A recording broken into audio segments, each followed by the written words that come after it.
Bonjour, chers conseillers et conseillères citoyennes, bienvenue dans cette vidéo qui va vous présenter comment remplir la fiche de votre conseil citoyen afin de passer au bleu dans le cadre de l'opération que nous proposons actuellement.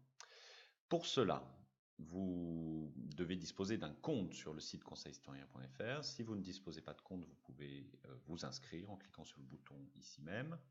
Et une fois inscrit, vous devez vous connecter pour pouvoir modifier la fiche de votre conseil en inscrivant l'adresse email avec laquelle vous êtes inscrit et le mot de passe que vous avez choisi.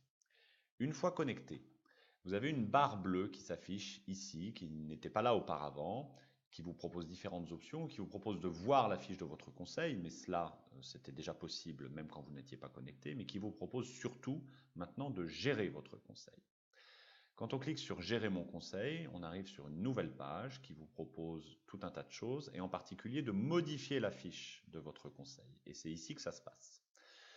Pour modifier la fiche de votre conseil, vous devez remplir différents champs, et en particulier, nous vous demandons de remplir le champ adresse postale. Nous vous demandons en effet de rentrer une adresse postale pour que nous puissions, à la fin de l'opération, vous envoyer des badges conseilcitoyen.fr que vous pourrez porter sur vous lors de vos rencontres avec les habitants ou les partenaires. Donc, pour pouvoir vous envoyer ces badges, nous avons besoin d'une adresse postale à laquelle les envoyer. Nous savons très bien que tous les conseils citoyens ne disposent pas d'une adresse postale, donc à vous de voir quelle adresse vous voulez mettre. Ça peut être l'adresse d'un membre que vous avez choisi collectivement, ça peut être l'adresse d'une structure du quartier qui accepte de vous servir de boîte aux lettres, et vous remplirez ensuite cette adresse ici, code postal et ville. Vous pouvez également, mais ce n'est pas obligatoire, mettre une adresse email de contact. Je vous conseille de le faire si c'est possible. Vous pouvez éventuellement, mais ce n'est pas obligatoire, mettre un numéro de téléphone et l'adresse d'un site internet ou d'une page Facebook si vous en avez une. Vous pouvez également, là encore ce n'est pas obligatoire, mettre un logo pour votre conseil citoyen qui apparaîtra toujours sur la fiche de votre conseil, ou mettre une bannière. Une bannière, c'est une image, ça peut être une image de votre quartier, une image que vous avez récupérée sur internet ou une image que vous avez prise vous-même, donc une image qui apparaîtra au-dessus de la fiche de votre conseil. Le plus important, outre l'adresse postale, c'est de mettre sur le site un texte de présentation de votre conseil.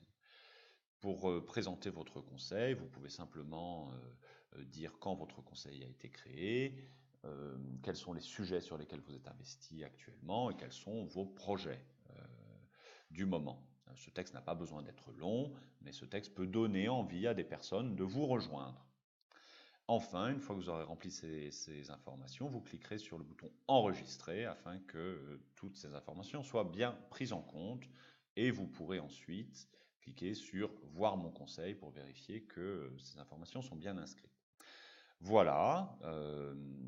Si vous avez des questions ou des problèmes, n'hésitez pas à envoyer un mail à l'adresse contact@conseilcitoyen.fr, et nous vous remercions pour votre engagement. À bientôt.